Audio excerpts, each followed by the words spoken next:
telling you, I'm not going. On top, in the house, Of the best man I'll ever know. There's no way I can ever go. No, there's no way. No way. I'm living without you. I'm not living without you. I don't wanna be free.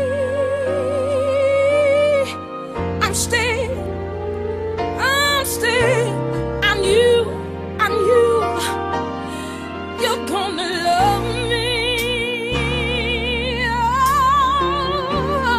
Oh, you're gonna love me.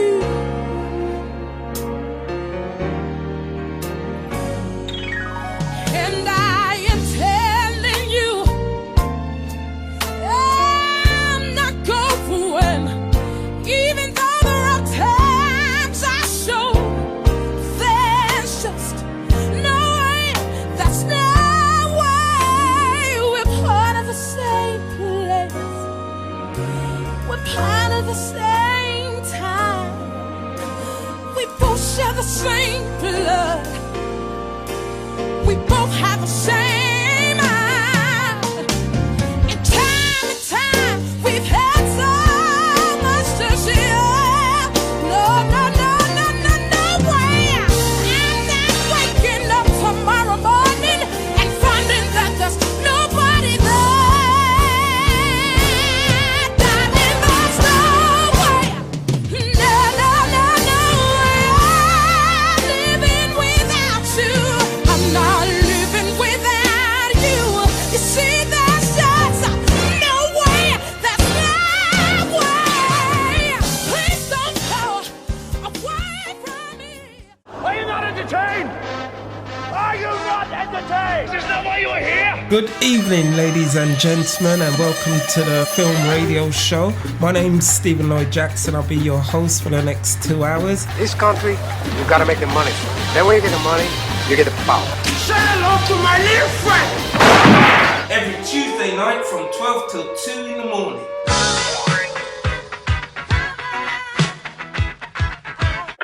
I'm going deep undercover.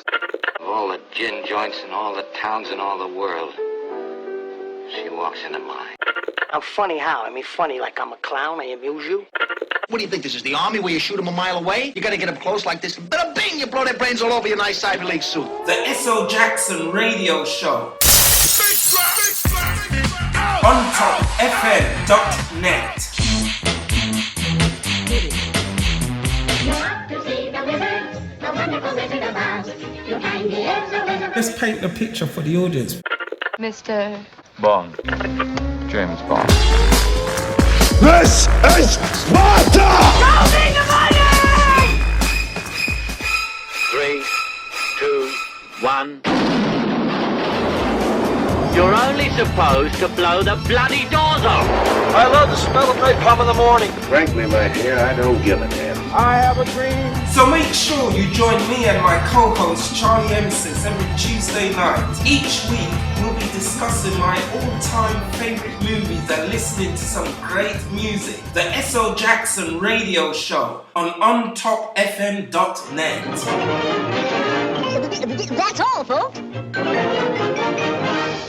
And good evening, ladies and gentlemen, and welcome to another edition of the S.O. Jackson Radio Show. My name is Stephen Lloyd Jackson, and I'll be your host for the next 2 hours, along with my co-host, Charlie Emsis. How are you, Charlie? I'm great, Steve. How are you? You know, I'm feeling really good this week. You know, we've got a great film. You know, we're going to be talking about the 1987 $14 million.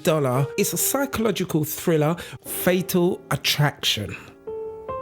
Yeah, it grossed hundreds of millions on a pretty small budget. and it was the biggest grossing movie of 1987. That's right, yes. And it was the second biggest grossing film in America. No special effects, no car chases.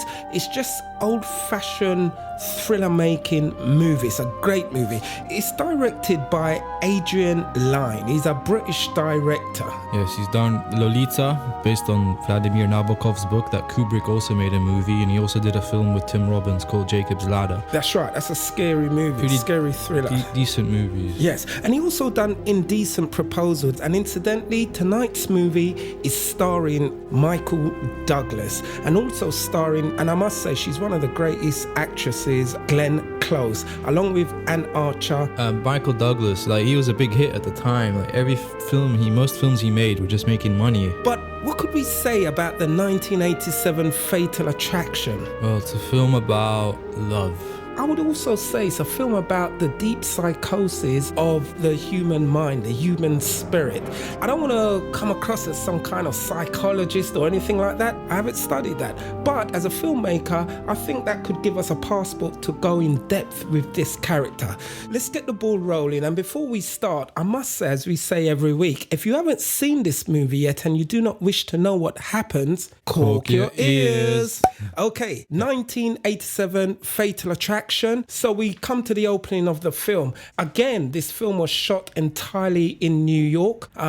Some parts were shot in Manhattan and other parts were shot in the outskirts of New York. So we have an opening of the Manhattan skyline. The camera just pans across, and it's a beautifully shot film as well. Adrian Lyne is known to working with a lot of smoke and steam and, natural elements. It's a gritty movie. It's not like The Devil Wears Prada. This is like the opposite. The way it looks, it's very dirty, grimy. A lot of foreground, background objects to make this frame dirty, and it's dusk, right? It's all orangey. That's right, yes. And it pans across the city, and you're thinking, it's a big world. It's a big world, and there's a lot of unknowns out there. That's a lot right. of dangers. Michael Douglas, he's actually a lawyer, and he works for a publishing company. They hire him to do all their legal stuff, in-house legal stuff. It's a big major book publishing company. He's playing a character called Dan Gallagher, and he's very middle class, got a beautiful wife played by Anne Archer. Her name is Beth Gallagher in this, and basically he's obviously worked his way up to the top. He's got a beautiful home, a nice daughter. She's about 6 years old. Her name is Ellen Gallagher, and that's played by Ellen Hamilton Latson. She's very cute in this. They've given her a boy's haircut. Yeah, I thought she was a boy for the first 10 minutes. So as the film opens, we see them in their apartment, just chilling out. She's watching a kiddies program. He's obviously going over some transcripts, some legal stuff. He's got his headphones on. The home is very homely, a lot of warm furnishing, and the interior is very subtle but crowded and quite intense, but intense in a good way. Yeah, they even have a dog. Yeah, that's right. I believe it's a Labrador or something. So yeah, this is basically the American dream right here. The perfect idyllic family life. A mom, a dad, a kid, and a dog. They're married, as I said before. They're about to go out for the evening, so Michael Douglas has just got his shirt on, his briefs. His wife has just got underwear on. They're very casually about to go out. The babysitter's going to come round. There's a phone call where Anne Archer's friend asks her what she's going to be wearing. I'm going to be wearing the black dress. So everything's very happy. You really do get this sense of security among this very modern contemporary family. Oh, honey, where's my blue suit? It's on the back of the door. All the apartment shots, that was actually real apartments. There's no actually set built in this as such, but although they did hire or take on apartments where they knocked down some walls and created special kind of elements to make it look like a fantastic New York apartment. So the babysitter comes and we go to the party. So this is a party for one of Dan Gallagher's, Michael Douglas's character's publishing company's book release parties for a Japanese book. We see a lot of people there, a lot of kind of up kind of yuppie, kind of slinky kind of people having a good time. There's a lot of champagne, there's a lot of conversations going on, a lot of smiles, and at the party we're introduced to a couple of characters, more so a character by the name of Stuart Pankin. He plays Jimmy. He's another lawyer that works at the law firm where Michael Douglas's Douglas's character work at, but I think he mainly deal with family law. You know, it's a different kind of branch of law. We're going to touch on him later on in the film, and Michael Douglas is going to confide in him. So they're joking around, they're having fun, and then they look up to a mezzanine and they see a Japanese author, I think the Japanese author of the Samurai Self-Help book. In Japanese custom, they nod their heads, they bow their heads to say hello. And they're looking at him, Michael Douglas and his friend, and they're making fun of him. And as they're doing this, they bump into Glenn Close. Oh, damn, look at this guy now. What is that, part of the ritual? Hi there. They turn around and they get a glance of Glenn Close. You know, Jimmy, he's admiring her a lot, and she looks at them and she gives them a peculiar look. In colloquial terms, I would say she gives them a dirty look. You know, let's be honest about She this. looks very surprising, I think. Her hair is all off her forehead and she looks a bit like a witch. Maybe. She's got blonde hair. It's got this kind of light perm to it. I would say it's back combed, but at the same time it's all bunched in together and it kind of bounces down. She's wearing a very low cut dress. As I said, she gives them a peculiar kind of look. Jimmy, Michael Douglas's good friend in the movie, he makes a comment like to say, boy, I don't know who she was talking to. And Michael Douglas says, don't worry about it. So later on in the party, he goes to the bar to get a drink and he actually bumps into Glenn Close's character. And her name, actually, she plays the character of Alex Forrest. And she's actually an executive editor for another publishing house. But we'll go into that more later on. So them two introduces themselves to one another. They have a quick talk. I hate it when guys think they can come on like that. Jimmy's okay. He's just a little insecure like the rest of us. My name is Dan Gallagher. Alex Forrest. I would say she likes him at this point. Yeah. You know, she's not flirting with him, but you could see that she likes him. And then we see Anne Archer come onto the scene. She's looking at them from a distance. Glenn Close asks Michael Douglas's character, who's that? And Michael Douglas says, that's my wife. And then he leaves that vicinity and goes over to his wife. The camera stays on Glenn Close just for a minute, you know, not too long, but it stays on her enough for her to look back at Michael Douglas's character to give the audience some kind of connection to say she likes him. And then we go back to Michael Douglas's home. He has to walk the dog. He's unaware of what's about to hit his family. After he comes back in from walking the dog, he's about to get into bed, but his daughter is in bed with his wife. And she gives him a look as if to say, you know, not tonight. It's just for tonight, honey. I don't know if this was purposely done. Just that little clip, we could see that Michael Douglas's character enjoys his sexual intimacy on a regular basis. That's what I pick up from just that little short thing. Okay, so the next morning, they're all leaving the apartment. Michael Douglas, his daughter Ellen, and his wife, Anne Archer's character, they're all having a conversation. It's funny, it's a kind of three-way conversation. Everybody's just kind of a circular conversation, which is very cute as well, you know. And I like when films like this do this because it makes it more real. You know, when you've got, you watch a film and everything is over-scripted and you've probably got some over-controlling director saying, you know, just talk at this point, but you could see what Adrian Lyne's done here. He's made a lot of room for improvisation here. So I like these little touches in this film that really puts the reality into the movie. So he walks his daughter and his wife to their Volkswagen estate. That was kind of like very middle-class car to have back in the 80s. And they're going away for the weekend. They're going to be staying at Anne Archer's mother and father's house just on the outskirts of New York. Yeah, so he goes back to work and he's talking to a publisher, to an author, and they're talking about the legalities of releasing a book when it's based on some real person's life. And, you know, we're getting a glimpse of his work life, quite sophisticated work life. And in walks in Alex Forrest, Glenn Close's character. She's dressed all in white.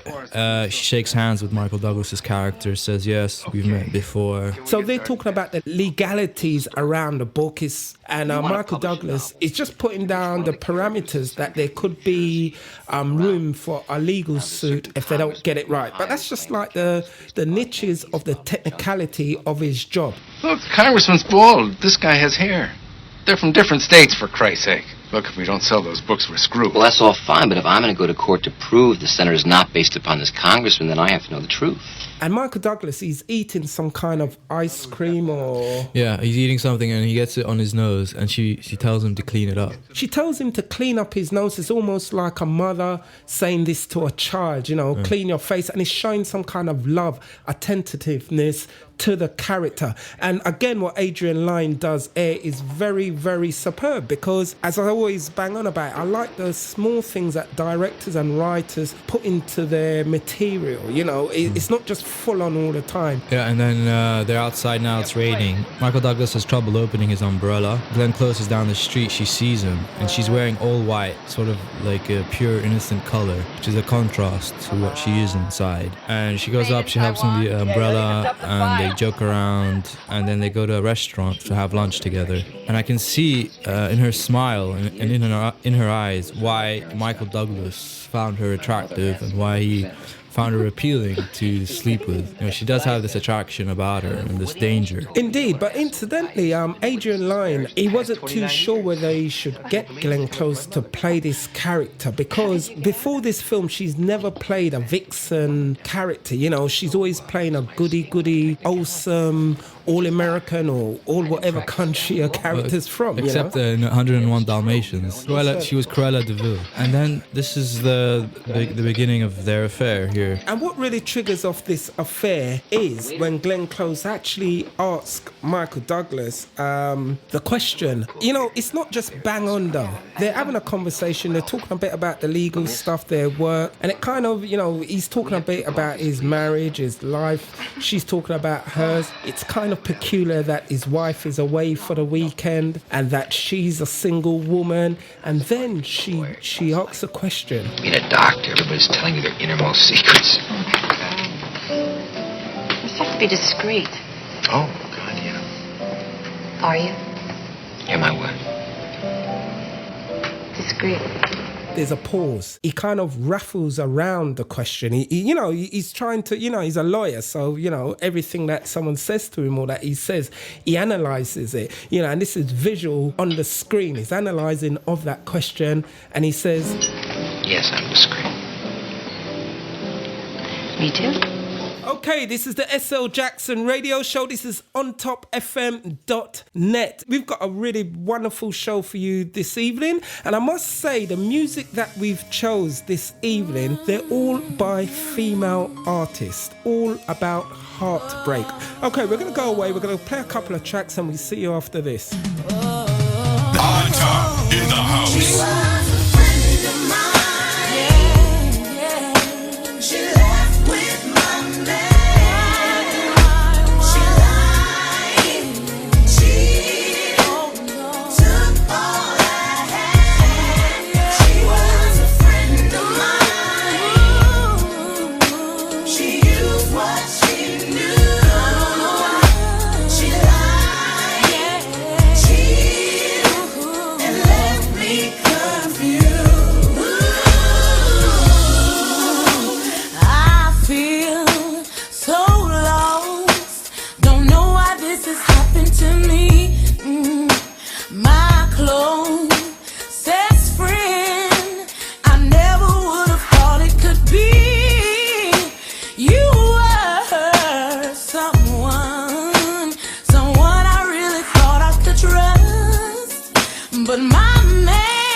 real.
SL Jackson Radio Show. This is on topfm.net, reaching out globally to all our listeners. You know, it's great to have you tonight. We always appreciate having you on board, from New York to Saint-Tropez. So anyway, the couple of tracks you just heard, the first one being from Kelly Price, and that is Friend of Mine.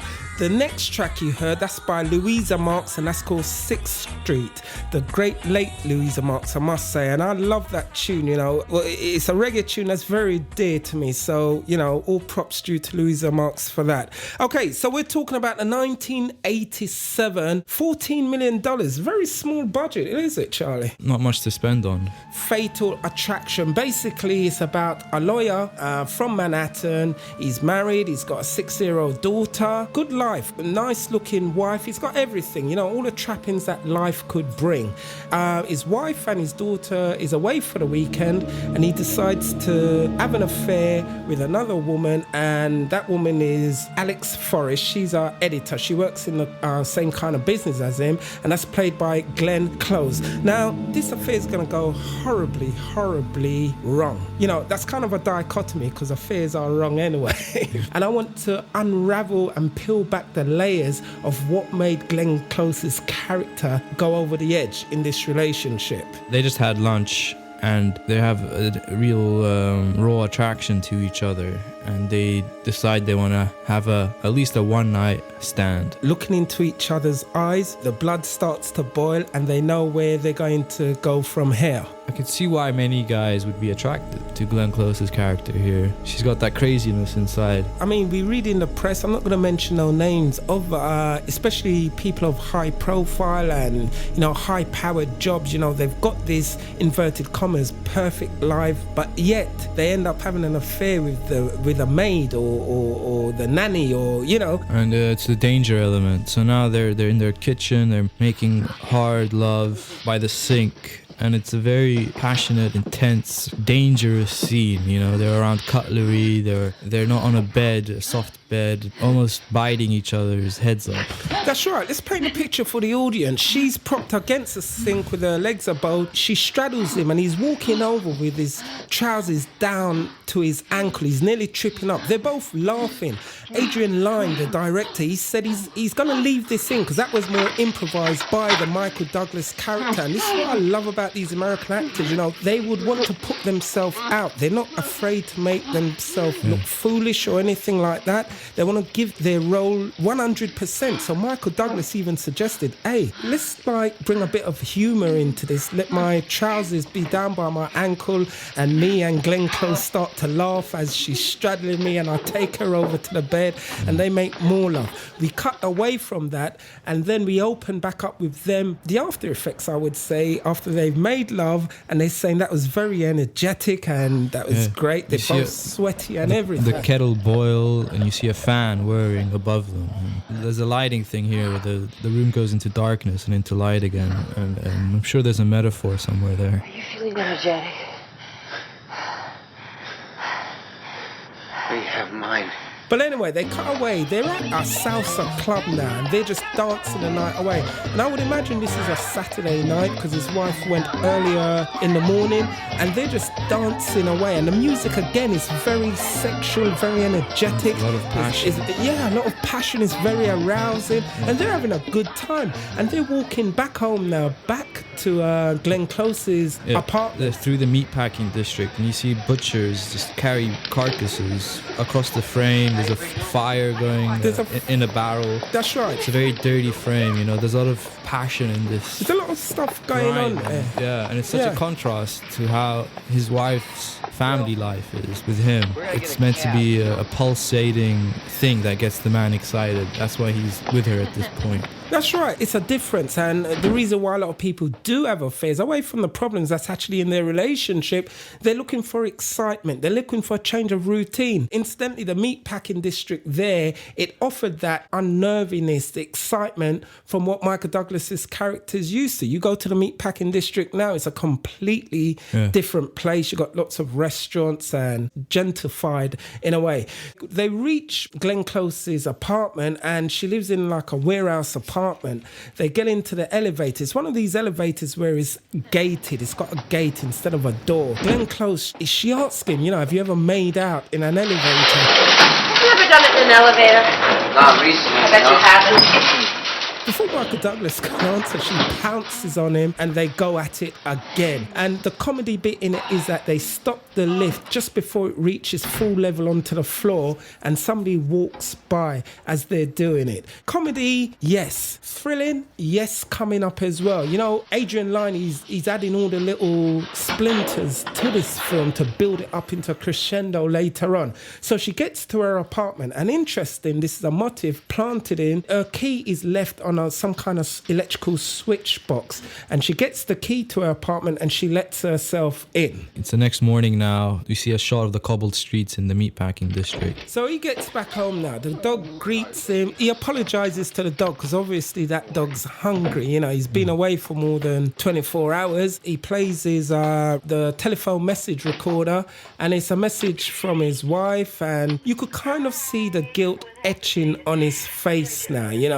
After the fun, after the drama, you could kind of see him just kind of feeling a little bit, I don't know if he's feeling guilty or if he's feeling I'm back to this mundane life. So he calls his wife's home in the countryside and his wife's mom answers. They're not suspecting anything. They don't suspect that he just had an affair or he just had a one-night stand. He can tell Michael Douglas's character here, he's a bit frustrated at something. The wife asks Michael Douglas, should we get the daughter a rabbit? Honey, I don't know how to tell you this, but she wants a rabbit. Oh, Beth, no rabbits. Jesus Christ, this goddamn family's turning into Noah's Ark. And, he dismisses that straight away. And that's interesting because, again, we're going to touch on this later on in the movie. The wife's mother and dad, they've got a house by the coast somewhere. Everything seems nice and perfect, if I must say that. And so he gets a call from Glenn Close's character. She asks him where you went. Yeah. What happened? I I woke up, you weren't here. I hate that. And, like she's already become possessive over him. Where are you? What you doing? And, he just tells her I have to leave. I have to, have work to do. And she wants to do something with him today. She wants to go out in the park and spend time with him. But he did say he left her a note. Apparently, she didn't see that note. It was under a pillar. So she reads the note and then she said, "Oh, that's sweet, I thought we were going to spend the day together. Well, now, Alex, look, I got so much work to do today. I can't. Why don't you just come over? I'll cook us lunch. I got to take the dog for a walk. Adrian Lyne, the director, is building it up slowly. Her psychosis is starting to appear. So he realizes that she's very persistent. Love to, but I can't, all right? I really can't. Do what you have to do, then come over afterwards. You can all see late. Well, or you can work here. And then the next shot we see her and him and the dog, they're running in Central Park, enjoying themselves. A fun, energetic little scene here. And it's interesting because they're showing what we term as PDA, public display of affection. And, they wouldn't stick out. You see an ordinary couple, they're having fun, they're enjoying each other's company. Yeah. And then they're throwing the ball around with the dog and Michael Douglas pretends to faint. Glenn Close, she runs up to him, and it's interesting because they do this special low shot camera. She runs up to him and she's quite frantic and she thinks that he's had an heart attack. The Michael Douglas get up grinning and says, "I'm only joking." And then she says, "My father had an heart attack, he died." That was a shitty thing to do. I'm sorry. I was just fooling around. My father died of a heart attack. I was 7 years old. It happened right in front of me. Michael Douglas looks serious into her eyes and then she smiles and says, "I'm kidding." Yeah, and I think she got hurt that he was trying to pretend that he had a heart attack and that he played her. Yeah, and but she wanted to do the same to him. Possessiveness work with someone who's afraid of losing something. We're going to find out later on that her father really did die of a heart attack. And it happened to her at a young age. So this could be clunks of a personality disorder that the director is adding to her. In a recent interview she had with the British Telegraph, she says she regret playing a character the way she did play it because it kind of gave a bad stigma to people with borderline personality disorders. She said if she was to play the character now again, she would do a lot more research, even though she'd done her research as an actress playing a heavyweight part like this. But she said if she was to play the part again now, she would be a bit more sensitive to people with mental illnesses. And this is what Glenn Close's character has in this film. I don't want us to just watch this movie and just say she's a bunny boiler or, mock this. It's a very serious issue. Yeah. So we see this shot of Central Park with the Manhattan skyline in the background playing to opera music. It's a beautiful combination of sound and image. It's so raw, there's so much emotion and passion in this moment between them. And, these beautiful moments, they don't last forever. That's right. They're actually playing Madame Butterfly. It's a opera. It's a tragedy piece. It's a piece by Giacomo Puccini. Beautiful piece of music. Basically, Madame Butterfly as well. That's also about tragic love, and the story of that is a very beautiful, endearing but tragic story as well. And Michael Douglas make reference to Madame Butterfly play. He said that was one of the first plays his father took him to. He wasn't close to his father in the movie on his backstory, but what he does say is that he felt really scared because a woman in Madame Butterfly play, she actually kills herself. She cuts her wrist or cuts her throat, and he said that really freaked him out as a young child. But he says that his actual best opera that he likes to see. In the final act, after he left her, my father told me she's going to kill herself. And I was terrified. I climbed right underneath the chair.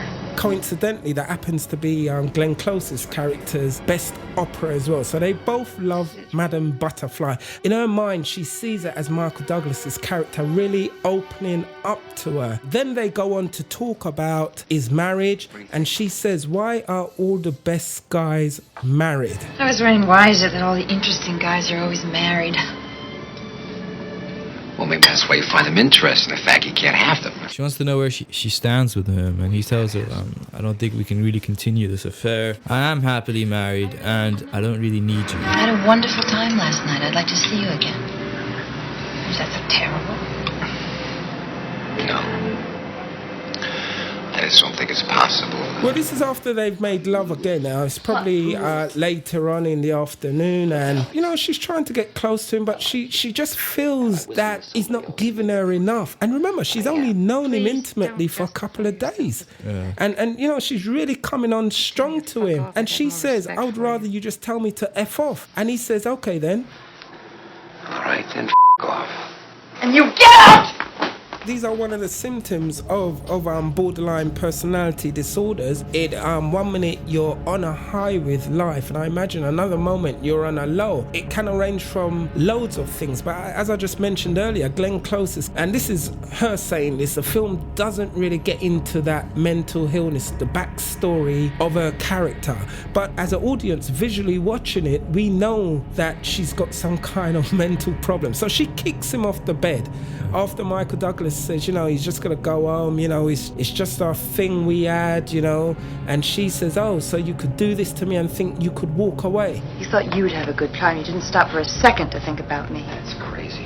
And that's the main thing. When these when women or men at that matter get upset is when they feel they've been used. Yeah, and he's about to walk away, and she's in the kitchen, and she's wearing white, like a dress, like those nurses' outfits, and her hands are behind her back, and she says, well, why don't we say goodbye properly? And he goes up to her, she starts crying. He tells her it's okay, and then they start kissing, and she puts her arms around his head, and you can tell there's blood suddenly all over his face, but we're not sure, is it because she's scratching him, or where's this blood coming from? And then he notices this blood, and he sees that she's cut herself on her wrists. That's right, she's cut both wrists. So Michael Douglas automatically he enshrines her and tries to help her, puts her wrists under a tap and run cold water. He rips some bandages, and he basically dresses it. And in a way, this is what she wanted. She wants this attention, not being of a normal person's thinking, if I could put it lightly that way. This is what our mind concocts, this strategy. You've got to give me attention now. It's emotional blackmail.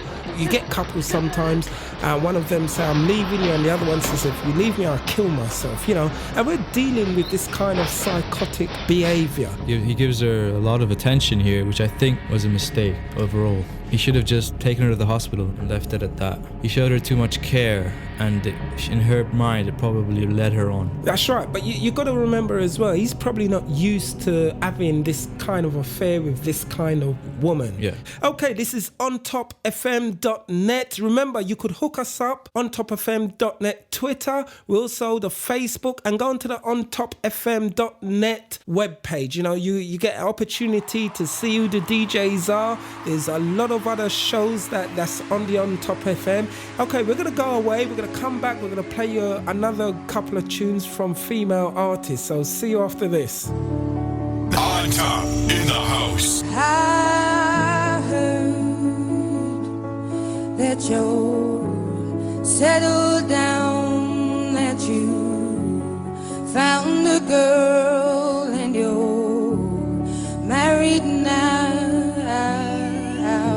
I heard that your dreams came true. Guess she gave you things I didn't give to you. Old friend, why are you so shy? It ain't like you to hold back or hide from the light. I hate to turn up out of the blue uninvited, but I couldn't stay away, I couldn't fight it. I had hoped you'd see my face and that you'd be reminded that for me it isn't over. Never mind, I'll find someone like you. I wish nothing but the best for you.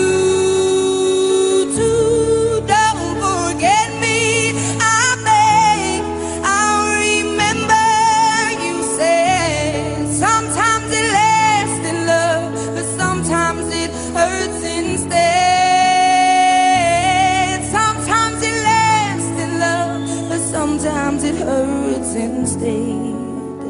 Yeah,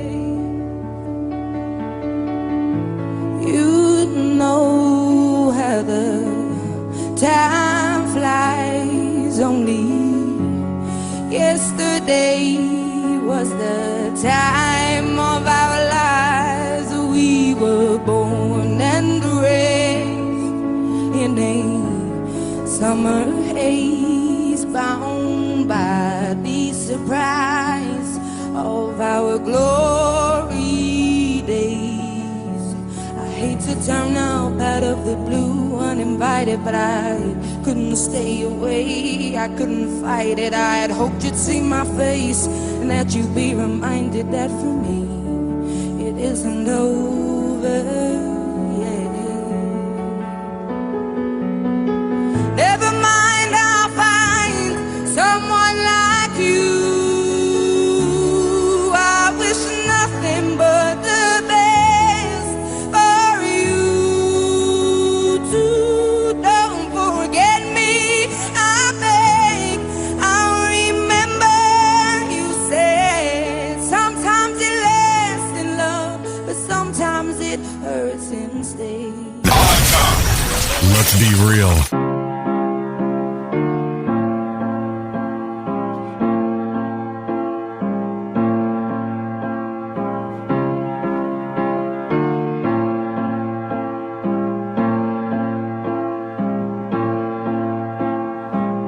All along there was a fever,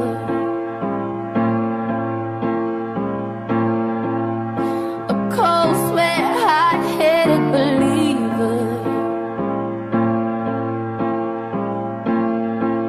I threw my hands in the air and said, show me something.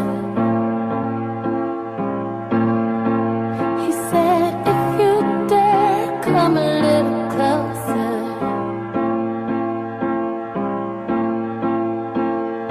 Round and around and around and around we go. Oh, now tell me now, tell me now, tell me now, you know. Not really sure how to feel about it. Something in the way you move makes me feel like I can't live without you. It takes me all the way. I want you to stay.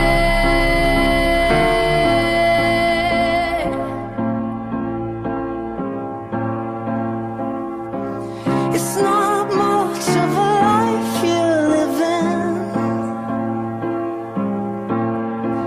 It's not just something you take, it's given. Round and around and around and around we go. Oh, now tell me now, tell me now, tell me now, you know. Not really sure how to feel about it. Something in the way you move makes me feel like I can't live without you. It takes me all the way, and I want you to stay.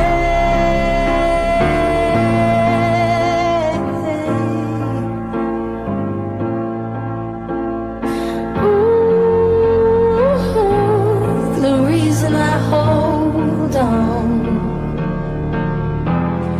Ooh, 'cause I need this whole gone.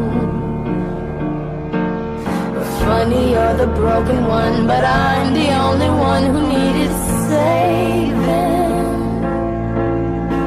'Cause when you never see the light, it's hard to know which one of us is caving.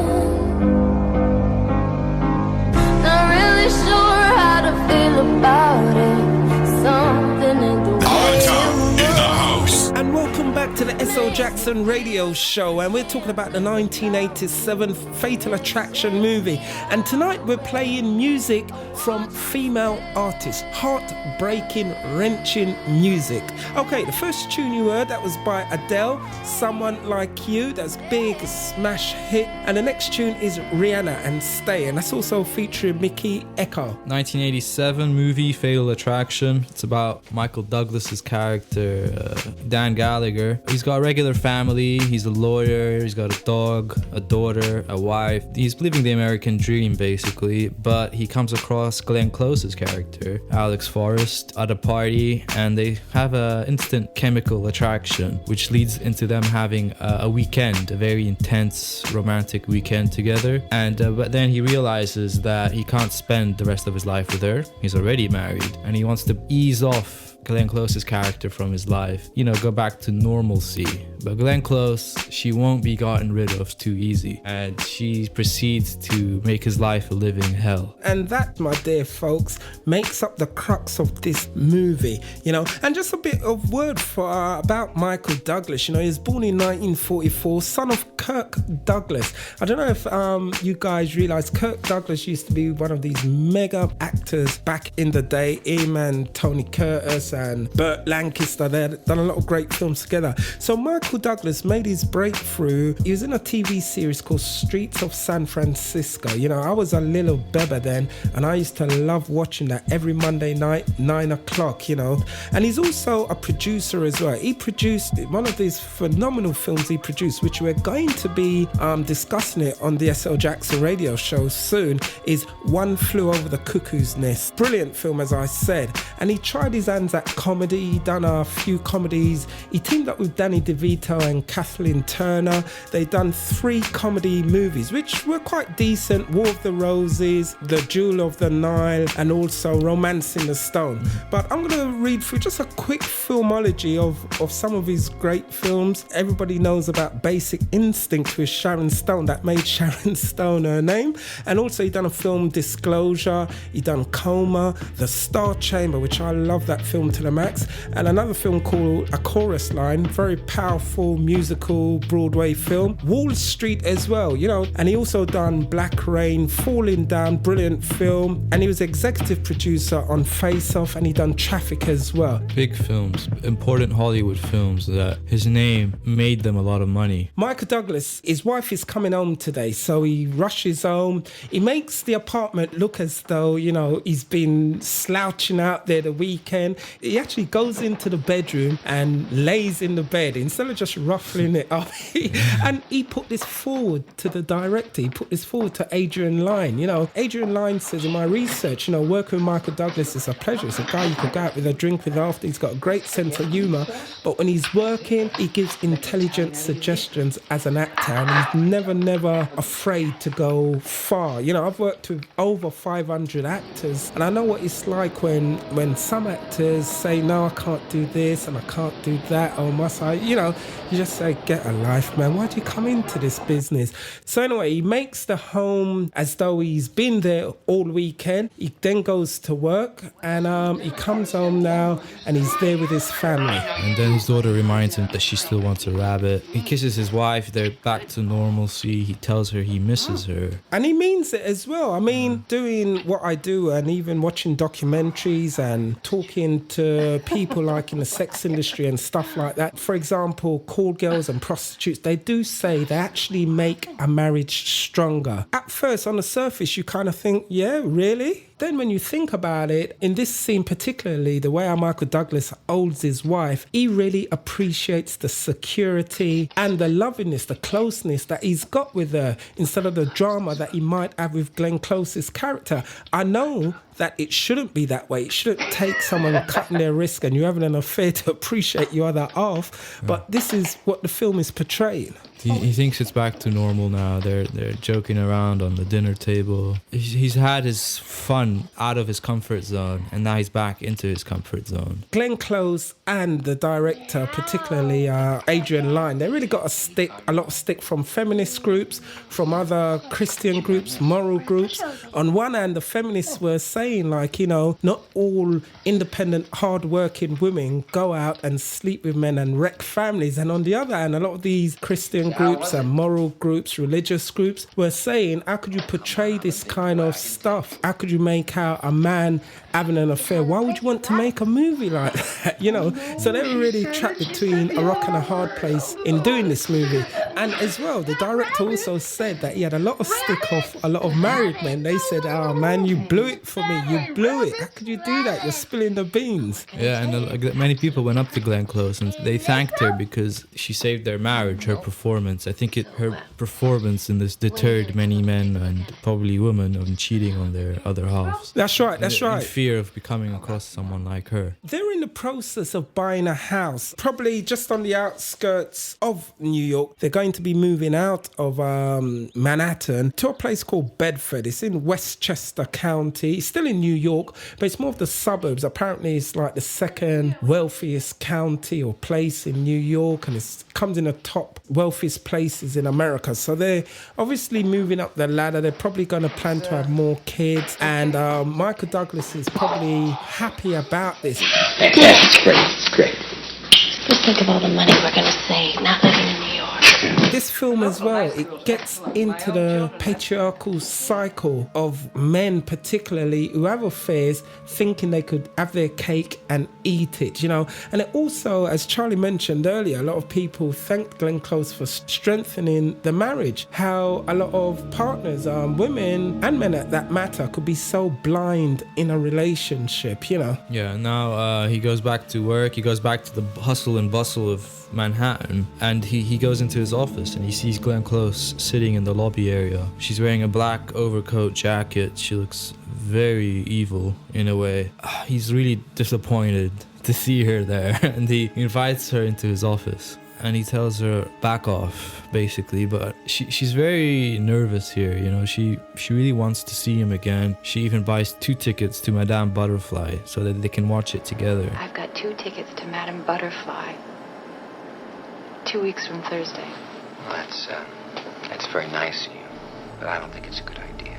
Like, you can tell her whole life hinged on him saying yes here, and he didn't want to hear it. It's all easy to demonize Glenn Close's character, but what this film does here quite well and quite beautifully, it changes the arc, the psychological arc on who the protagonist is and the antagonist, the good and the bad, the person enduring pain and the person giving pain. And it also creates different victims throughout the film. And it suggests, though, that Michael Douglas's wife is the only victim. She's a pure and innocent one in this. But I don't know, after watching this film a couple of times recently, I don't know if she felt her duty to her husband as well. And I know a lot of people may shoot me down for saying this, but hey, this is what we're here for, to open up discussions on films. I think she felt as well as a wife, maybe she was a bit too perfect for her own good. So Michael Douglas turned down the invitation to watch Madame Butterfly, and remember earlier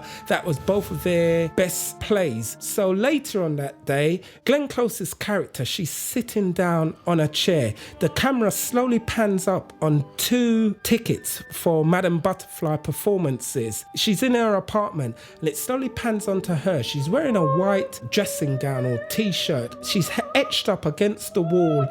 She's got a lampshade beside her and she's got the button of the lampshade and she's flicking it on and off. And then we intercut with Michael Douglas's character. He's out with his best friend Jimmy, the guy that works with him, and Jimmy's wife, and also Ann Archer, Michael Douglas's wife. They're at a bowling alley, and these guys, they're having fun. They're having, you know, they're laughing, they're jumping up, the 2 guys, they're hugging straddling each other. They've just knocked down a load of Skittles. Then we come back to Glenn Close. Light on, light off. Filmmaking at its best, editing at its best. It's really sad. It's really, because they're having fun, you know, they have their social life. She doesn't have nothing. Even in her apartment, it's all white. She didn't leave a mark on her apartment, you know. It's very sterile, and even her dress, it's like what a mental patient would wear in a mental hospital. And it's very sad. Okay, so the next day, we're at Michael Douglas's office now, and Michael Douglas is probably talking to one of the chairmen or one of the partners of the law firm. And that's a tall, big guy. That's played by Fred Gwynne. He plays Arthur in this, and that's also the guy in the Monsters movies, the big guy who played Frankenstein.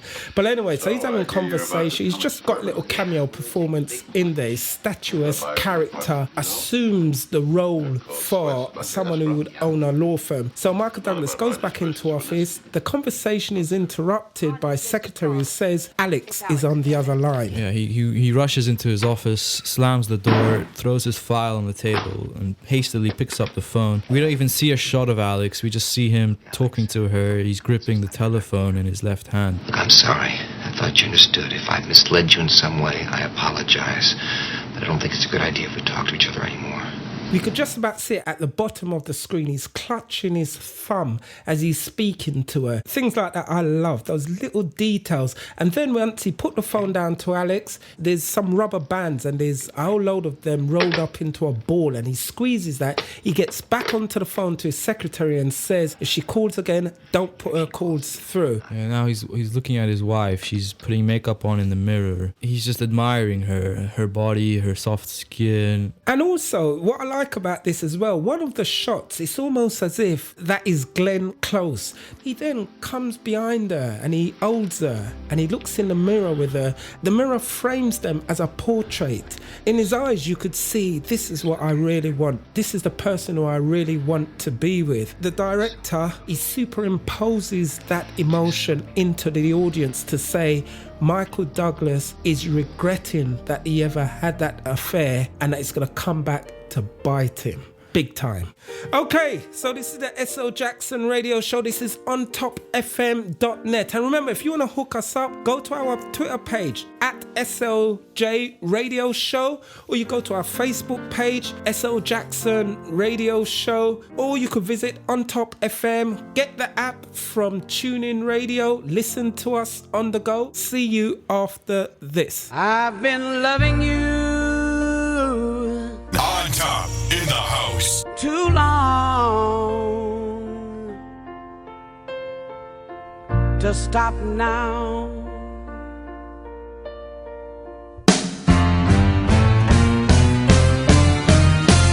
You are tired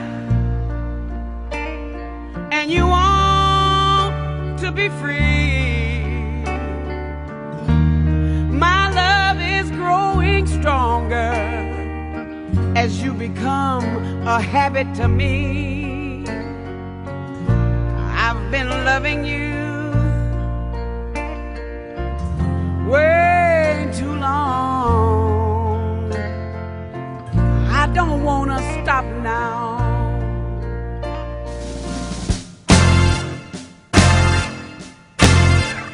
With you, my life has been so wonderful. I can't stop now.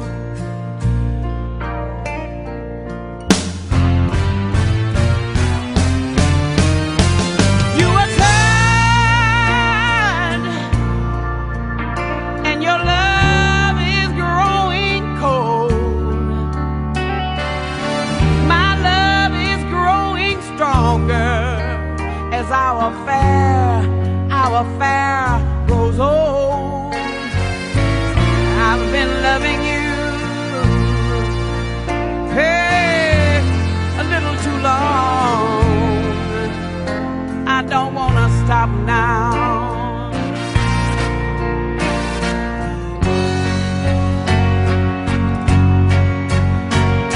I've been loving you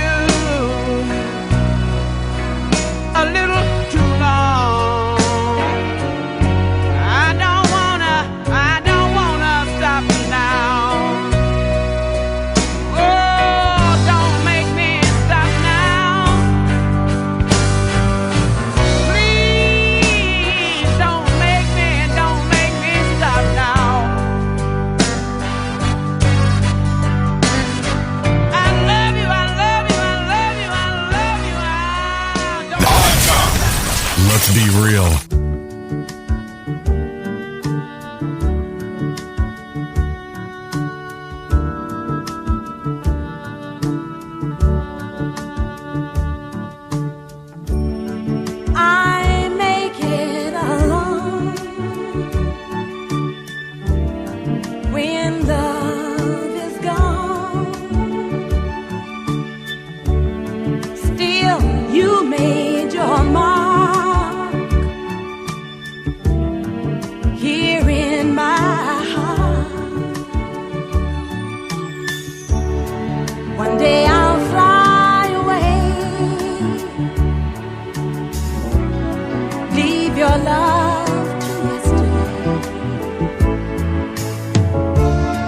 What more can your love do for me? When will love be through with me? I follow the night, can't stand the light. When will I begin my life again? One day I'll fly away, leave your love to yesterday. What more can your love do for me?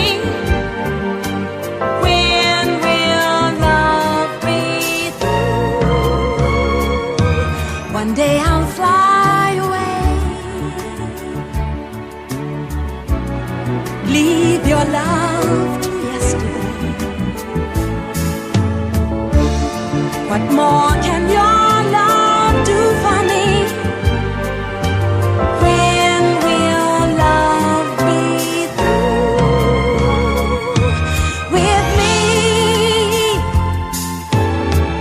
Why live life from dream to dream and dread the day that On top in the house.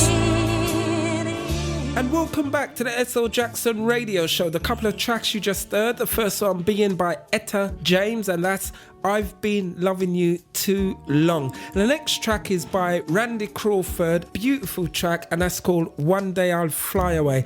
All the songs that I've been selected are from great female artists, great vocalists, and they're all singing about heartbreak or bad relationships. And the reason is, I should say rather, we're talking about the 1987 psychological thriller Fatal Attraction. It's about Michael Douglas's character, Dan Gallagher.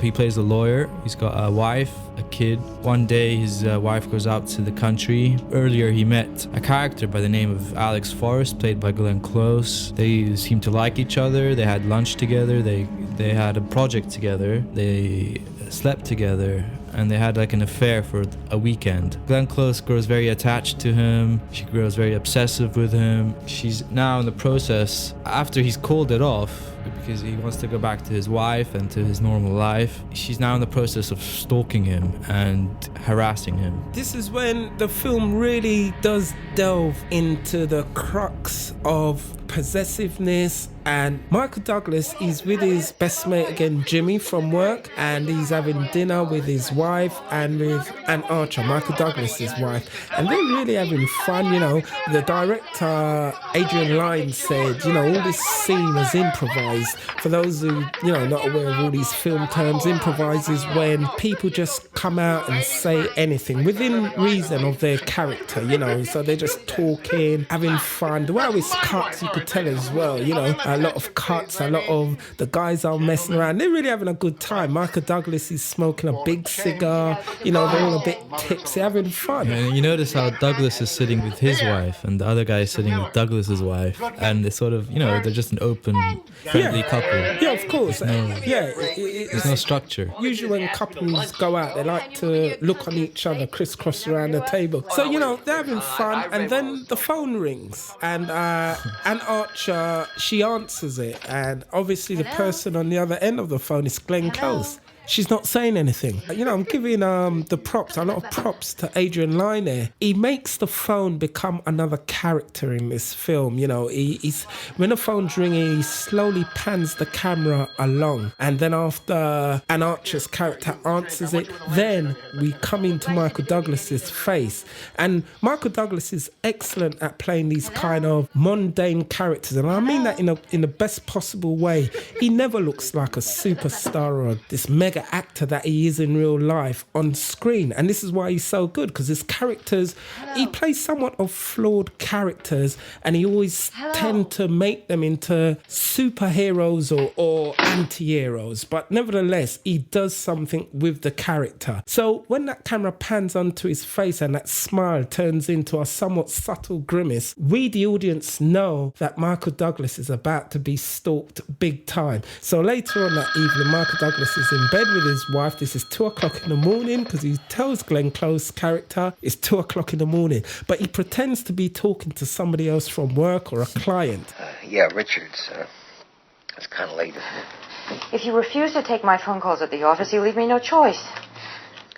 It's 2 o'clock in the morning here. Can't just wait till tomorrow morning. And it's funny how they have this conversation. Michael Douglas is pleading with Glenn Close in a way, and he says it's a bit awkward to talk. Now, you know, he don't want to give too much away to his wife. He looks over to his wife. She's probably sleeping in bed. And he agrees to meet with her the next day, and they're walking about the streets of Manhattan in broad daylight in public with hundreds of people around them. And she's begging him to be with her. What are you doing? This? Doing what? You need help. Don't tell me what I need. You need to shrink. Why are you so hostile? I'm not your enemy. Yeah, then why are you trying to hurt me? They're about to enter into the subway, and a nice little shot that was. They've probably got like hundreds of extras to shoot that, because no one's looking into the camera, and it's clear, you know, they shot this on film. Ladies and gentlemen, film cameras are different to digital. It's much bigger and heavier and makes more of a statement. Say, hey, we're making a film.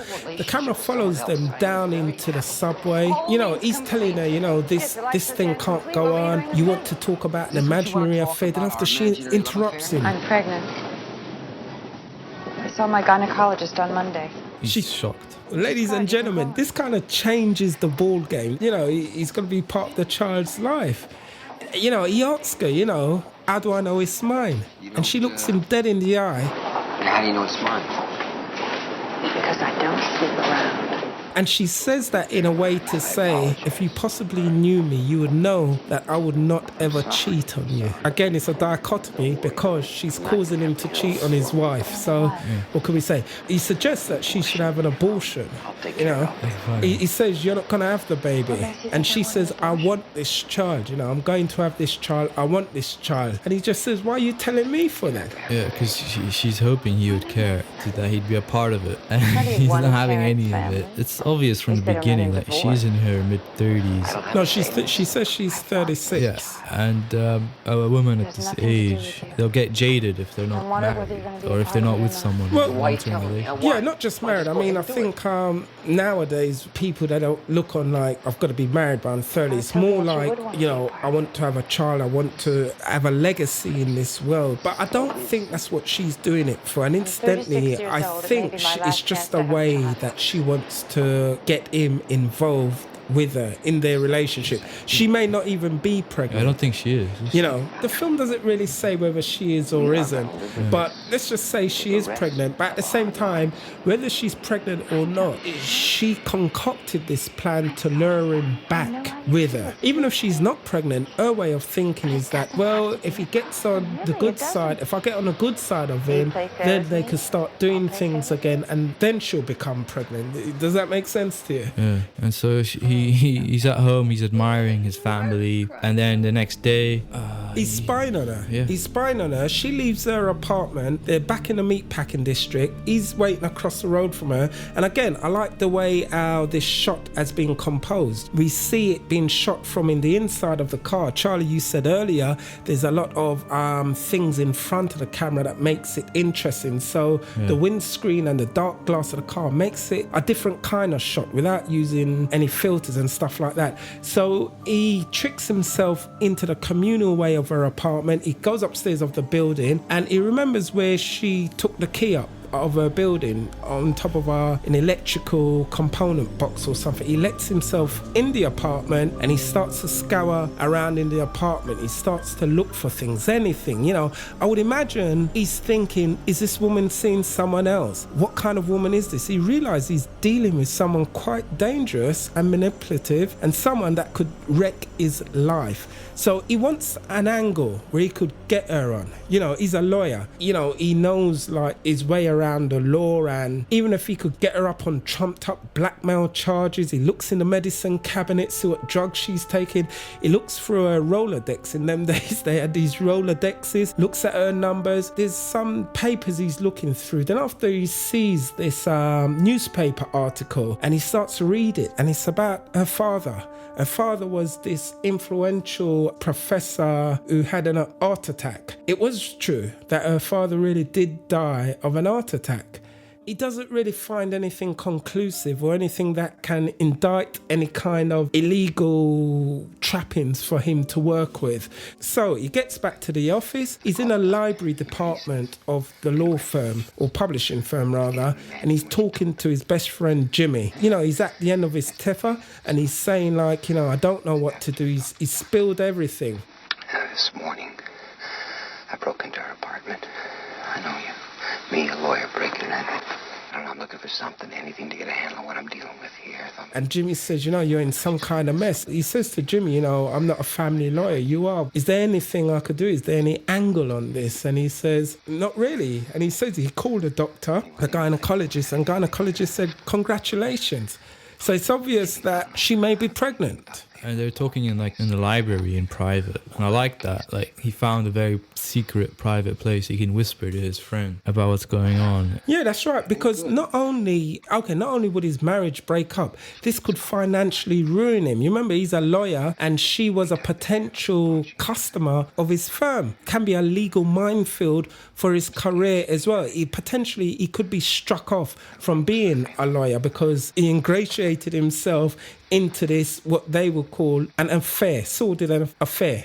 Now Glenn Close, she's on her bed putting manicure, and she's dialing his phone, his home phone, and she can't get through to him. And she finds out the number is being changed, and she tries to get the new number, and she can't. He's changed the number, so now she has to change the way she gets at him because she won't give up. One of the things when you do have this kind of personality disorder, people just say you're crazy, but I would imagine it's something that makes you really obsessive and really aim for something. You know, you focus on it without any distraction. You're like a torpedo. You know, you're like a missile. You want to hit the target every time. Otherwise, you boil up inside. And this is what's happening to Glenn Close's character. She keeps digging at that telephone, dialing the number. So we see Michael Douglas. He gets home. And I like this. The camera's stuck on him at the door. Michael Douglas slowly turns around. The camera pans very slowly, sees his wife, then the dog. His wife is talking to someone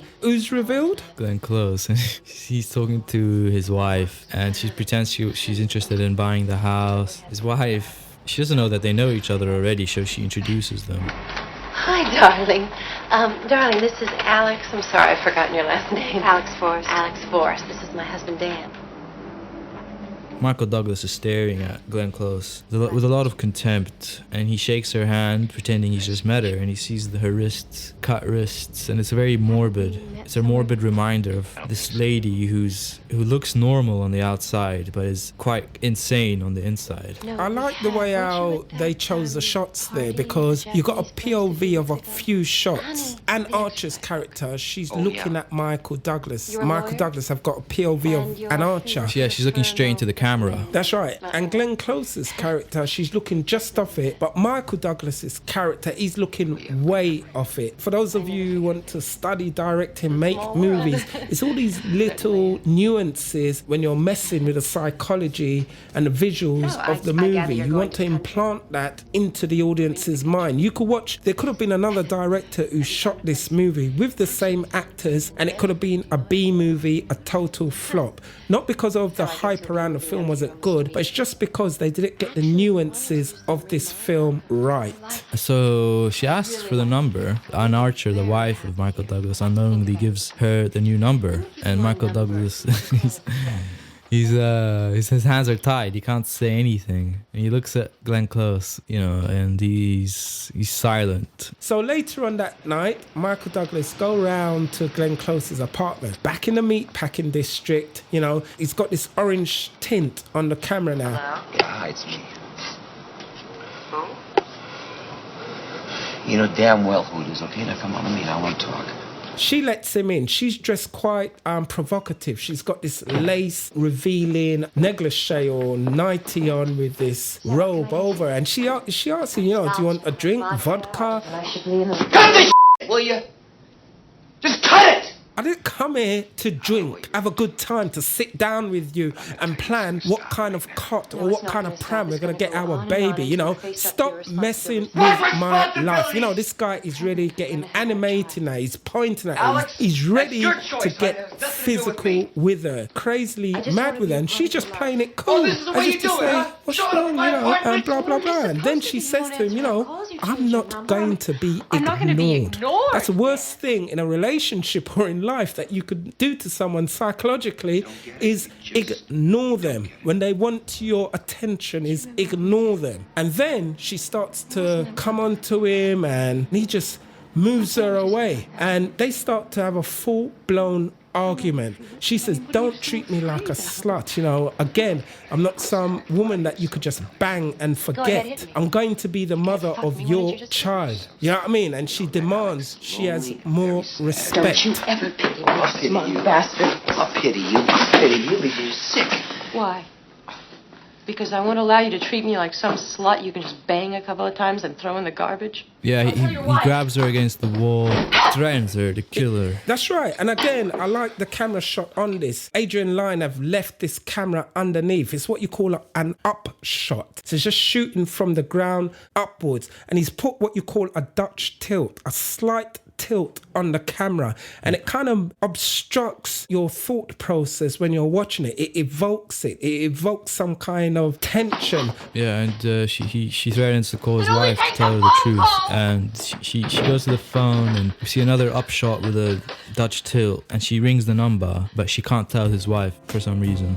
Okay, we're gonna go for a break now. We got two great tracks coming up here. On top in the house.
Be real.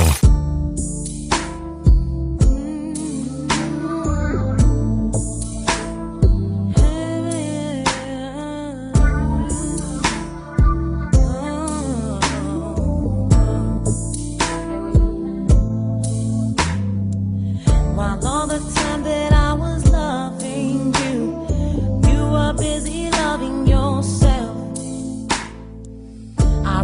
stop breathing if you told me to.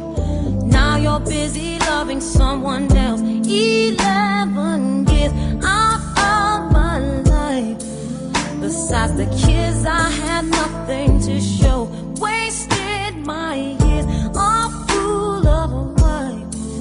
I should have left your ass long time ago. Well, I'm not gonna cry. I'm not gonna cry. I'm not gonna shed no tears. No, I'm not gonna cry.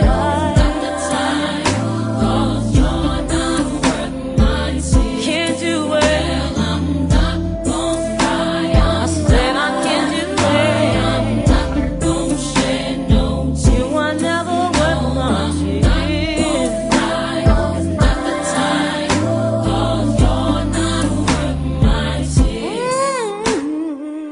I was a lover in your secretary, working every day of the week. Was at the job when no one else was there, helping you get on your feet. 11 years of sacrifice, and you can leave me at the drop of a dime. Swallow my fears, stood by your side. I should have left your ass 1,000 times. I'm not gonna cry.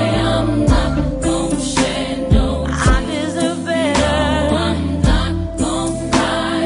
It's not the time, 'cause you're not worth my tears. Never gonna shed a tear. I'm not gonna cry. I'm not gonna cry. I'm not gonna shed no tears. I'm not gonna cry no more. No, no, no, no. In the house. And welcome back. This is the SL Jackson Radio Show. This is ontopfm.net. Good to have your company tonight. We're doing the 1987 psychological thriller Fatal Attraction. And a couple of tracks you just heard. The first one from Faith Evans, You Used to Love Me. And the next one is from Mary J. Blige, Not Gonna Cry. Two powerful tracks. All the music we're playing tonight and that we've played are from female vocalist. Fatal Attraction, the character Glenn Close, she's just had a weekend fling with Michael Douglas. He's a lawyer, middle class lawyer, married with a young girl, 6-year-old girl. He just thought I could just have my thing and just like walk away from it. She ain't gonna let him walk away from it. She is now stalking him. Some seriously stalking, psychological stalking going on. She's ringing his house, bugging him. She told him that she's pregnant. She very well may be pregnant as well. He's told her to get an abortion.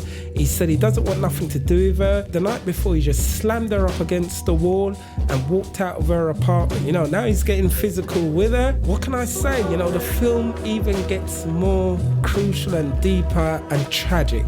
Okay, so Michael Douglas now and his wife, Anne Archer. And I must say, Anne Archer plays a very good role in this as well. She always seemed to play this quintessential all-American wife. You know, she was in Patriot Games and Clear and Present Danger and Endgame, where she played, I believe, President's wife, the First Lady. Yeah, usually these roles, they're not played by the better actress. Usually the better actress plays the leading role, while the supporting actress isn't as strong. But here, the supporting actress is very good. You know, she's got her good energy. She doesn't suck energy out of the film when she's on screen. And, you know, you really care about her character as the wife. I must say, she was nominated an Academy Award for this.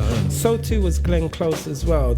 She was nominated for an Academy Award. Nominated for Best Picture, Writing, James Dearden. Yes. And editing, Michael Kahn, who's Spielberg's editor. Yeah, and James Dearden, he actually made this film. It was a short film. He's from England as well. It was a short film, and it was actually picked up by the producers, Stanley Jaffer and Sherry Lansing, when they're from America and they were in England, and they were getting paid tons of money from Paramount, I believe, to produce movies basically. When they came across this project, it was a short film by James Dearden.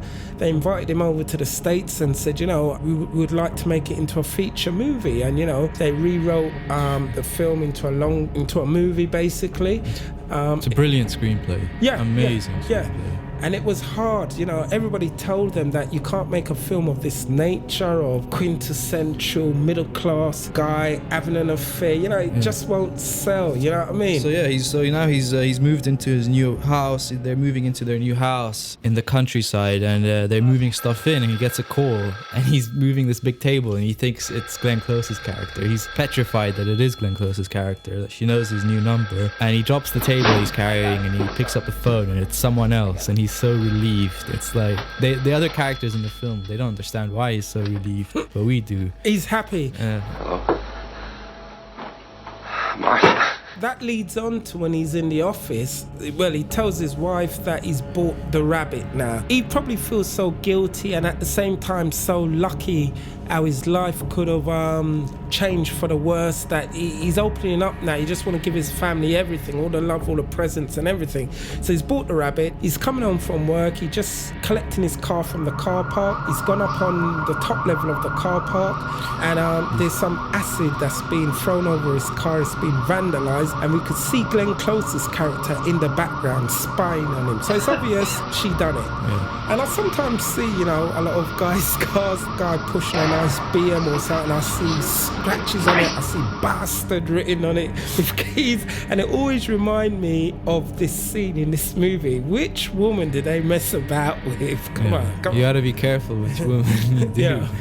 Anyway, so he rings up Avisor Budget, you know, which rent-a-car he got, and so he rents a new car and he drives home. And he has a tape. Earlier his secretary gave him mail. He's driving down the street, and we see Glenn Close's car right behind him on his tail. She's stalking him, following him, and he sees the tape on the passenger seat. He opens it, puts the tape in the tape player of the car, and he hears Glenn Close in a monologue bitching about him. Hello, Dan. Are you surprised? This is what you've reduced me to. I guess you thought you'd get away with it. Well, you can't. She even accuses him of being gay. She calls him everything. You know, she really tries to discredit his manhood. You know, she really attacks him. And it just goes on and on and on. But the tape is very crucial. And I must say, it's not in this cut of the film. Glenn Close... she kills herself with a knife, and he has his prints on that knife. So that's right. He gets arrested. That's right. But what happens, he gets arrested, and then his wife, Anne Archer, she finds the tape where she reveals in the tape that she's going to kill herself. Obviously, it would have been like a fairy tale ending, so they didn't want to do that end.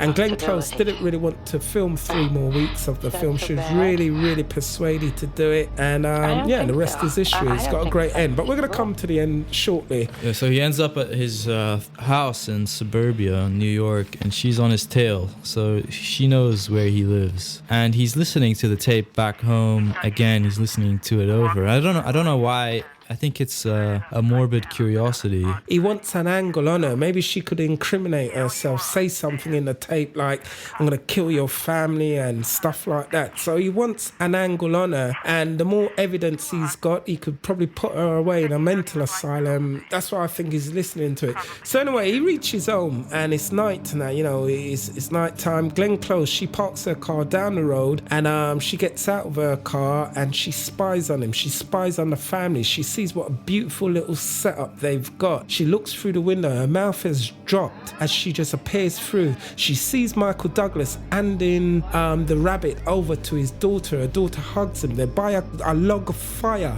You know, perfect. She's thinking, this is what I want. Her mouth, I like the way it's just hanging there. And she hugs herself. She's in a coat and she wraps her arms around herself, just looking in. And then she convulses. She starts to throw up. Movie making at its best, you know, things like this, it really gets you. It's heartbreaking. Yeah, it gets you in the art, man. You know, when you see this kind of thing, it is incredible. The next day he goes to the police and he pretends, in the form of a lawyer, he pretends one of his clients is being harassed. He wants advice of what to do, and the police tell him, well, they need to interview her. And that's right, but he's our old boy. The cop is our old boy. He knows, he sees through it. He knows that's what's happening to Michael Douglas's character. He sticks to protocol in a way to say, I'm not going to go outright politely and say, is this you? And he tells him there's nothing that we could do. She hasn't committed any crime yet. And as I was saying earlier, Michael Douglas was looking for something that he could pin on her, but there's nothing substantial. Well, we could talk to her,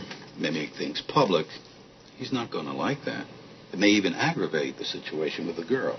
How's that? Old-time cops, they're not going to waste their time. So they're not going to waste their time picking her up on some trumped-up charge. You know, they want something that can stick, because she's as well. She's an executive editor for a big publishing company, you know. So they need to get their facts right on this.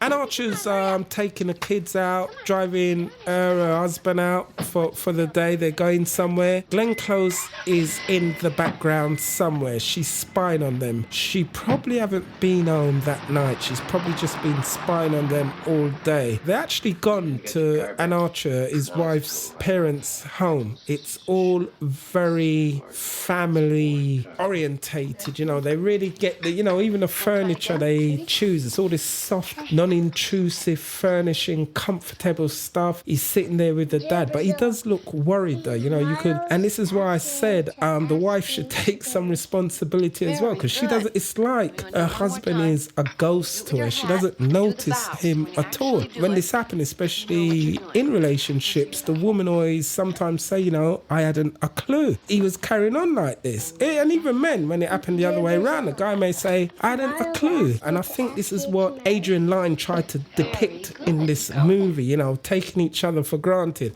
So anyway, they return now. They return home, and it's obvious something is going to happen. Yeah, it's a very freaky moment. Because they go home and the wife, she goes into the house. They all go into the house. The child, the daughter, goes towards the yard where the rabbit cage is, and she looks into the rabbit hut, I should say. She looks into it. We cut away. We're kind of doing this in synchronicity, outside and inside. Bunny boiler. This is where Thomas Cohen, bunny boiler. We hear something boiling up, and we show Ann Archer coming into the living room. Then she looks over to the kitchen and she sees the pot, you know, on the stove, and it's steaming up. And then you walk over to the pot. Yeah, at the same time, we're intercutting with the shot of the daughter running towards the cage. She notices the bunny's not there anymore. As she lifts up the pot, the shot of the daughter is up, her screaming, then the mother's screaming, and then we cut to the dead rabbit in the pot. Yeah, they could have made it more violent, you know, that shot of the rabbit, but it wasn't violent enough for me. It needed more blood or something disgusting, you know, it wasn't that bad. Well, I think it's more of the psychological intensity that the director was looking for, and not to mention the ratings on the film. They don't want to, although it's at 18, I don't know how much worse rating you could get. The daughter's sent to bed or put to bed. She's upset, obviously. And we see Michael Douglas. He's contemplating whether he should just come out and tell his wife the truth. Honey, we gotta talk. Yeah, he's going to say, like, he's had an affair with this woman, and she's been stalking him, and he tells her that it's the woman who came round to look on the apartment, and his wife says, what, the blonde woman? And he says, yes, and he says he met her at the Japanese launch party. Ooh. Remember the girl who came to the apartment? The one I met in the Japanese restaurant? The one with the blonde hair. He just comes out with it. And the wife, she's taken a backbite, to say the least. People, they take devastating news in different ways. Different people take it in different ways. And I think her character in this, although I said, you know, she failed to be more observant in a marriage, I would imagine this will be a rude awakening for her now. And she's obviously hurt. But when he tells her that Glenn Close might be pregnant with his baby, that's when she gets really angry with him. And they temporarily separate. Yours? Oh, I don't know. That's what she says. Listen, Get up! I want you out of here! I want you out of this house! And I'll put you out now! How could you do that? Okay, this is the S.L. Jackson radio show. This is ontopfm.net going out to the world. And we're dealing with the Fatal Attraction 1987 movie. We're going to go away, play a couple of tunes, and join us for the finale. It's going to be quite explosive. So we'll see you after this. Hello. On top in the house. May I speak to Barbara? Barbara, this is Shirley. You might not know who I am, but the reason I'm calling you is because I was going through my old man's pockets this morning, and I just happened to find your name and number. So woman to woman, I don't think it's been any more than fair than to call you and let you know where I'm coming from.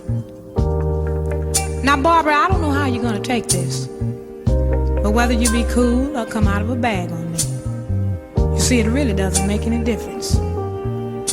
But it's only fair that I let you know that the man you're in love with, he's mine. From the top of his head to the bottom of his feet, the bed he sleeps in, and every piece of food he eats. You see, I make it possible. The clothes on his back, I buy them. The car he drives, I pay the note every month. So I'm telling you these things to let you know how much I love that man. And woman to woman, I think you'll understand just how much I'll do to keep him. Woman to woman, if you've ever been in love, then you know how I feel. And woman to woman, now if you were in my shoes, wouldn't you have done the same thing too?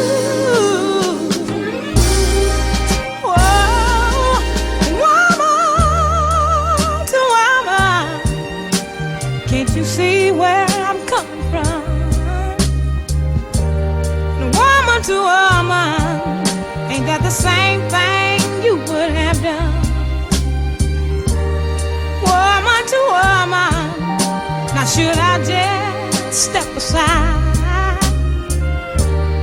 and let her take what's rightfully mine?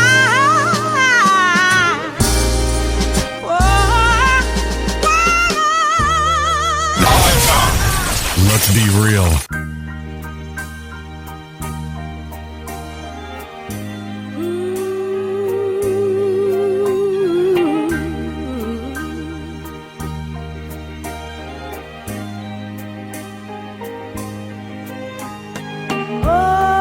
Oh, it's been such a long, long time.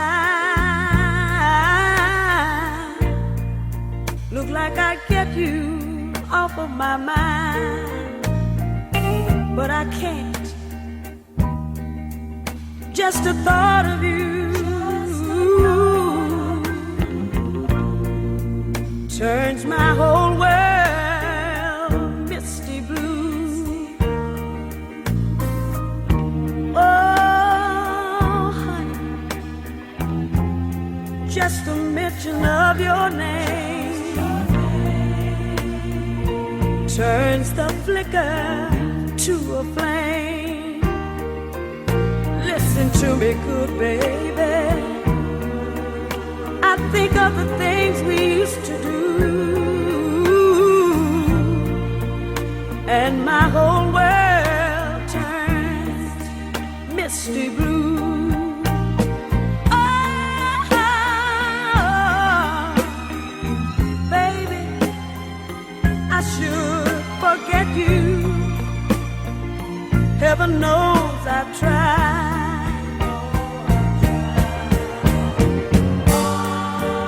Baby, when I say that I'm glad we're through, deep in my heart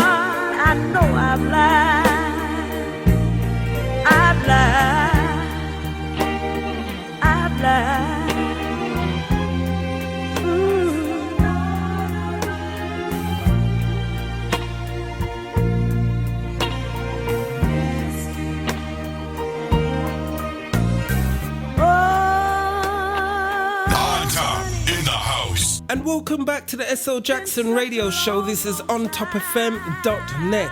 And a couple of tracks you just heard. The first one being from Shirley Brown, Woman to Woman. And the next track is by Dorothy Moore, and that's Misty Blue. All the tracks tonight, of course, they're appropriate for the movie genre that we're doing tonight. It's the 1987 psychological thriller dealing with cheating, infidelity, and it's Fatal Attraction. So Michael Douglas's character, he plays a lawyer. He's called Dan Gallagher. He's got a family, a daughter, a wife, a dog, and he comes across Glenn Close's character, Alex Forrest, in a party. His wife goes away for the weekend, and he ends up having an illicit weekend affair with Glenn Close's character, Alex Forrest. But he doesn't know how obsessive, unstable she is, and she ends up stalking him and threatening him and his family's livelihood. Yeah, it's obvious that she's got psychological and possibly mental issues in her backstory before she meets Michael Douglas's character.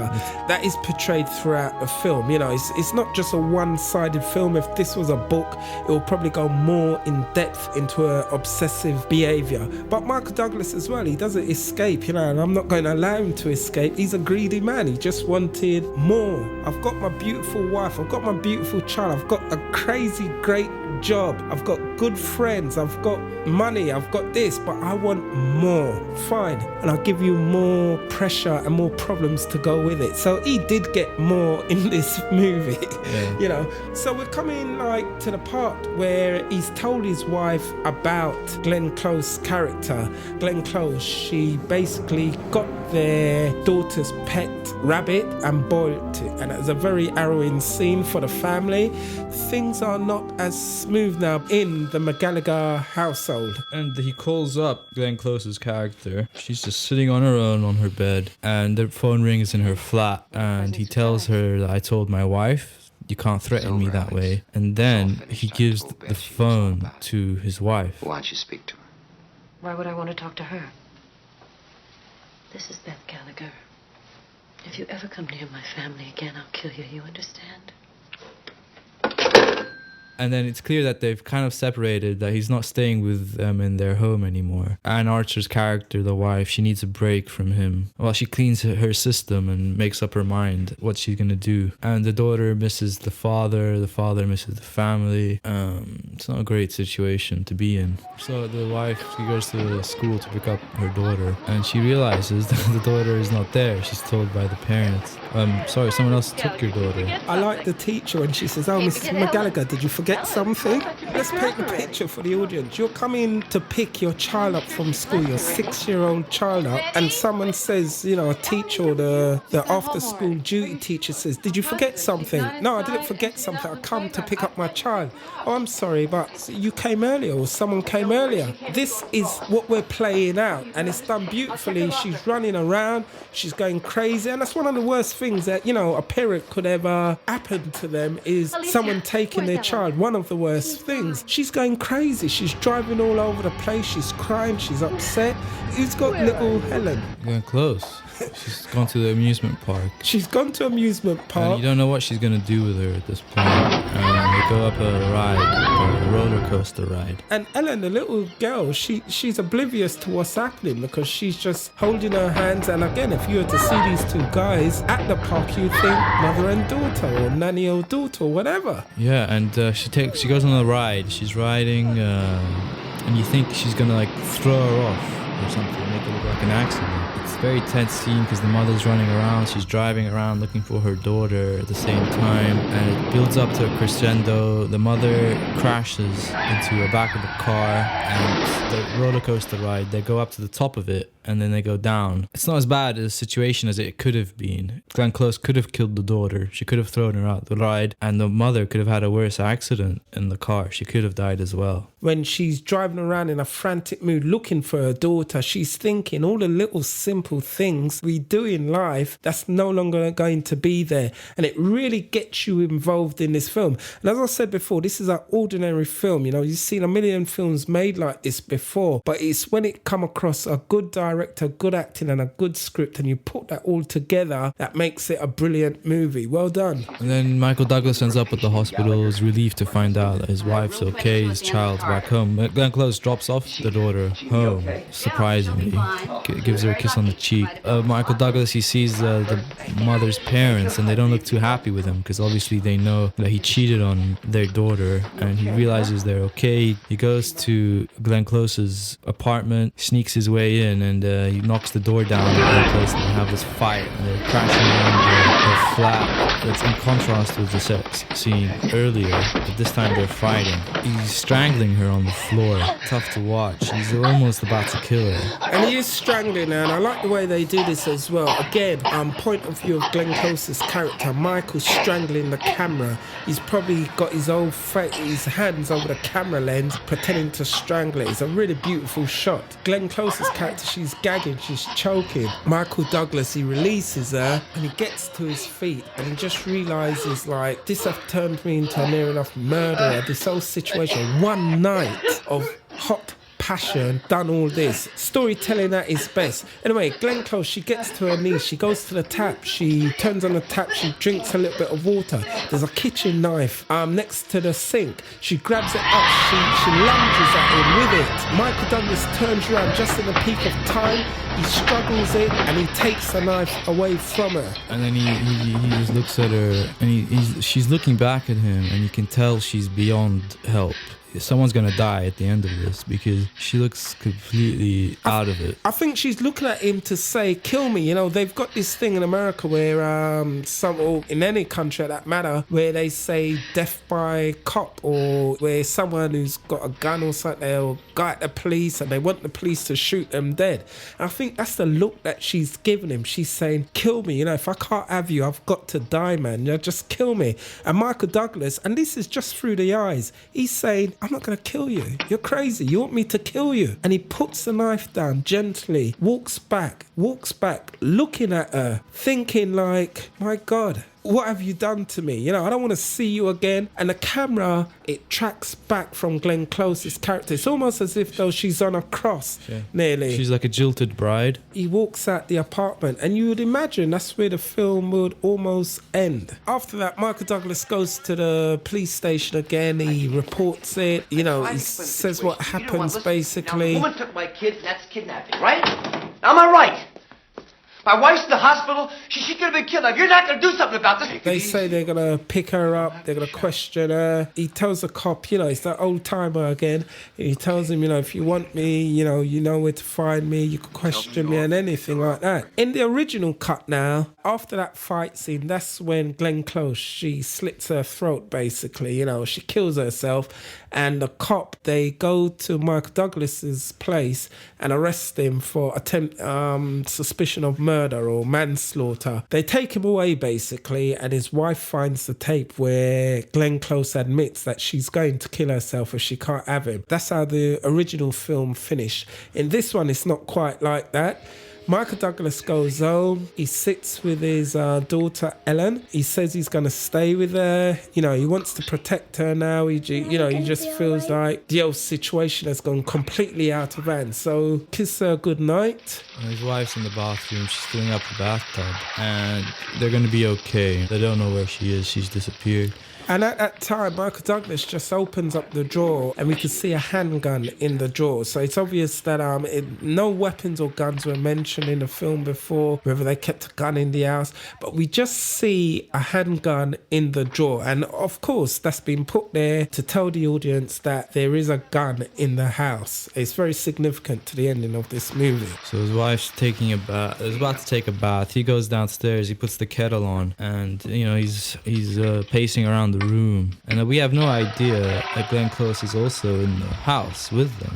And the wife's looking at herself in the mirror. She's looking at the damage in her face that the car accident caused, and then she looks again in the mirror, and Glenn Close is behind her with a knife. a butcher knife. Glenn Close is threatening her, almost jealously. She's like, you took my love away. That's right. You know, she's cutting herself. Glenn Close with a knife, she's cutting herself at the same time. And she tells the wife, she's delusional, right? She tells her, he loves me more than he loves you. And she's concocted all these things in her mind to get in with the husband of Anne Archer. Don't you think I understand what you're doing? You're trying to move him into the country, and you're keeping him away from me. And so Michael Douglas is oblivious to this. He's downstairs. He's just like wandering around downstairs. But then the bath that's running basically is starting to seep over the edge, and water's starting to seep through the floor, and it's leaking down into the room, the lounge or living room downstairs below. This comes to Michael's attention. First it comes to the dog's attention. Then after he hears a scream, so he rushes upstairs. Glenn Close has taken a few swipes with the knife at Anne Archer's character. You know, she's kind of like yanking away at her. She don't want to finish her off yet. She's just kind of like jabbing away at her. Anne Archer knocks the knife out of Glenn Close's hand, and they start to fight on the floor. Glenn Close reaches for the knife. Anne Archer's character is kicking at her. Michael Douglas in this time is running up the stairs. He pounces on to Glenn Close. He strangles her. Glenn Close takes a few swipes at Michael Douglas. She slashes his chest area and slashes his arm. He gives her a kick. She flies back. She's still got the knife. And they're both struggling. They fall into the bathtub. Adrian Lyne said he had to rebuild this bathtub. Two big bathtubs together. Stuck the cameraman underneath the bath so that they could shoot from this up angle from under the water. Clever filmmaking here. He's like putting her head down into the bath. He's drowning her now. Her legs are kicking up. He's on top of her. She's submerged into this bath water. And we see the life of her being sucked away. They put some special grey contact lens over her eyes so you can't see her pupils at all. It's just whiteness. In the bath, you see her drop the knife. And she is dead, or we think that she's dead. We've got shots at both angles, from under the bath, under the water, looking up at Michael Douglas, and from over Michael Douglas's shoulder, looking down at Glenn Close. He thinks she's dead now. Anne Archer is in the bathroom. We don't know what's happened to her. So it goes all calm. The camera pans slowly down to Glenn Close's character. She's very, very still. Her eyes are open. Michael Douglas is sitting at the edge of the bath, and then suddenly rises out the bath. It's kind of like a horror movie, and she's got the knife in her hand. She's swiping away, and then bang! Anne Archer shoots Glenn Close straight through the chest. Blood on the other side of the tiled wall, and Glenn Close flops back into the bath, dead. Happily ever after. Cops come and everything's cleared up, and self-defense. You know, well, it was self-defense. You know, there's two grown witnesses there, and he goes back in, and his wife embraces him. They walk into the kitchen, and there's a portrait shot of the whole family. It either symbolizes they're back to normal again, this happy family, or it's just the image of happiness. That's right. Maybe they'll never get that happiness I believe back. it symbolizes that image. It should really have a picture of an albatross or wolves or swans. Those are the only animals that really stay together throughout life. You know, they're really supposed to be faithful to one another. But the shot closes up on the photo. That's it. 1987. Fatal Attraction. That is a film. That is a film, isn't it? Lovely movie. Yeah, great movie. I'll give that a 9.5 out of 10. Good psychological thriller. All props due to Michael Douglas, Glenn Close, and Archway, the director. He done a great job. Adrian Lyne. It's been great having you guys as company, and hope you guys join us next week. This is ontopfm.net. We're here every Tuesday evening, Wednesday morning, 00:15 GMT. And you can get us on the Facebook, SL Jackson Radio Show, or on Twitter at SLJ Radio Show. Go on to the website, ontopfm.net. Okay, guys, we'll see you next week. Good night. And God bless. First I was afraid, I was petrified, kept thinking I could never live without you by my side. But then I spent so many nights thinking how you did me wrong, and I grew strong, and I learned how